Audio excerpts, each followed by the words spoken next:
whose face was slapped by the tearful plea of a National People's Congress delegate.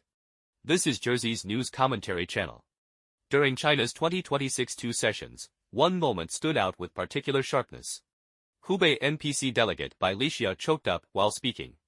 She said that the older generation of farmers devoted their entire lives to China's rural reforms, yet today they receive only a little over 100 yuan a month in pensions. Life, she said, is extremely difficult for them. With tears in her eyes, she made a simple plea: raise the pension for rural residents aged 70 and above to 400 yuan per month, and waive their resident medical insurance fees. Her emotional remarks quickly surged to the top of trending searches. Why? Because she spoke aloud a cruel truth that has been silently buried for decades.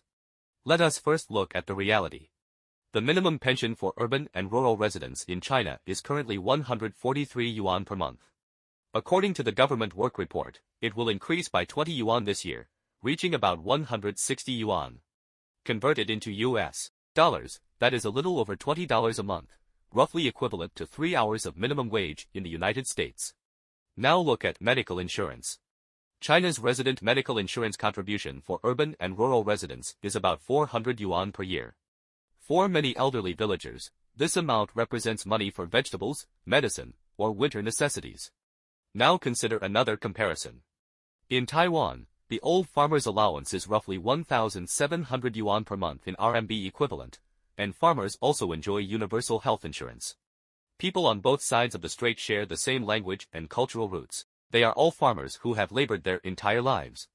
Yet the benefits they receive are worlds apart.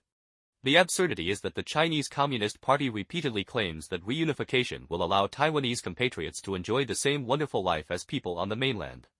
Taiwanese friends, would you be willing to reunify and enjoy such a wonderful life? And to the Kuomintang in Taiwan, which often speaks of one family across the strait, perhaps they should first come and experience this wonderful life themselves. Is it because the country has no money? Of course not. China has about 70 million rural residents over the age of 70. Raising their pensions and waiving their medical insurance fees would cost roughly 280 billion yuan per year, only about 0.5% of China's annual fiscal expenditure of more than 40 trillion yuan. Yet when Xi Jinping waves his hand, projects costing hundreds of billions or even trillions appear overnight. Military spending and domestic security expenditures alone amount to around 7 trillion yuan per year. So the question becomes, whose face was slapped by Bi Lixia's tearful plea?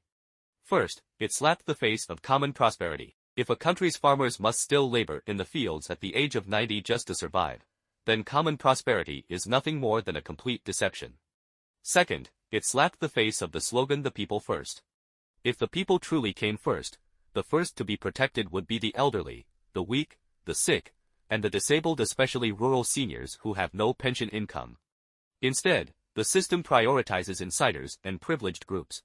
Third, it slapped the face of the excuse that there is no money. Therefore I can say with certainty, Bi Lixia's well-intentioned proposal will not truly be implemented. Because it conflicts with the underlying logic of the system. In the eyes of the Chinese Communist Party, the people have never been masters of the country. They are merely subjects to be mobilized and commanded at will. In ordinary times, their labor is used. In times of crisis, their lives are used. So Bi Lixia's choked voice is not hers alone. It is the collective cry of 70 million rural elderly in China. A simple sentence, yet it weighs heavier than the earth itself, pressing painfully upon the human heart. Follow me, and together we will decode China.